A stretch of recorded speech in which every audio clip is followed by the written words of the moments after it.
Магия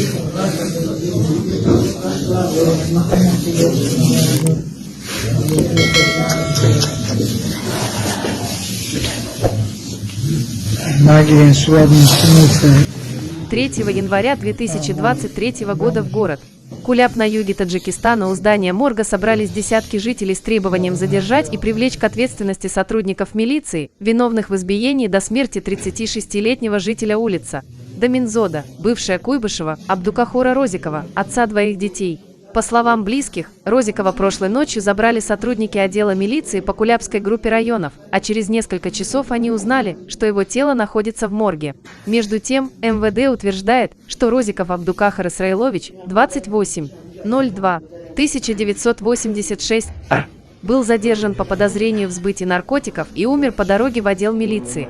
МВД утверждает, что причиной его смерти якобы стало употребление наркотиков перед задержанием. Родственники Абдукахора Розикова опровергают версию МВД. Они утверждают, что по крайней мере 3 сотрудников регионального отдела милиции Кулябской зоны Джамшид Караматов, Шамшот и Зафар подвергли Розикова избиению и пыткам, чтобы он взял на себя вину. По их словам, на его теле были видны многочисленные следы побоев и пыток, а его руки и ноги были связаны, скорее всего, железной проволокой. На многочисленных видеозаписях, которые в течение дня 3 января из Куляба прислали в редакцию новостного портала Бамдот, видны следы побоев и пыток на теле погибшего, а его близкие на записях говорят: «Пусть весь мир увидит, что его избили до смерти». Эти записи настолько страшны, что редакция Бамдот воздерживается от их публикации. Один из близких Абдукахора Розикова рассказал Бамдот, что те 3 милиционеров пытками пытались заставить его взять на себя вину и признаться в продаже наркотиков некоему жителю города Гисар, но он отказался и из-за этого был избит до смерти. Несколько источников Бамдот из Куляба сообщили, что после того, как люди собрались у морга, сотрудники зональной прокуратуры Куляба задержали подозреваемых милиционеров Джамшида Караматова, Шамшода и Зафара.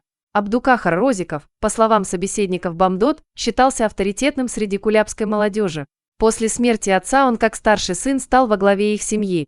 Несколько лет назад он был осужден за контрабанду наркотиков, и его срок еще не закончился. Он вышел на свободу условно и должен был каждую неделю явиться в местные органы милиции и показать, что он не покидал место своего проживания, город Куляб.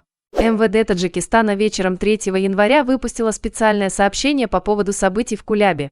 МВД подтвердило, что тело Абдукахора Розикова передано для проведения судебных экспертиз, а Кулябская зональная прокуратура продолжает проверку по этому делу.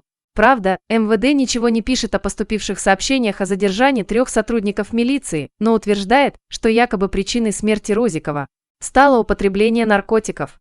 По версии МВД, все началось с того, что сотрудники милиции по Кулябской группе районов 2 января задержали 36-летнего жителя микрорайона Хаджамуса город Гисар Пиранова Акбара Саматкуловича, ранее судимого по ст.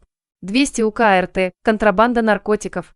У Пиранова, утверждает МВД, во время осмотра дома нашли 356 граммов гашиша, и якобы он в своих показаниях указал, что приобрел эти наркотики у Розикова за 5000 самани.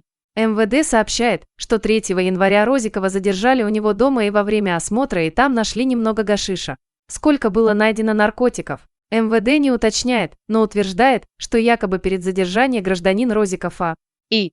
употреблял сильнодействующие средства типа амфетамин, кристалл, и во время доставления в региональную часть у МВД скончался в пути от употребления амфетамина.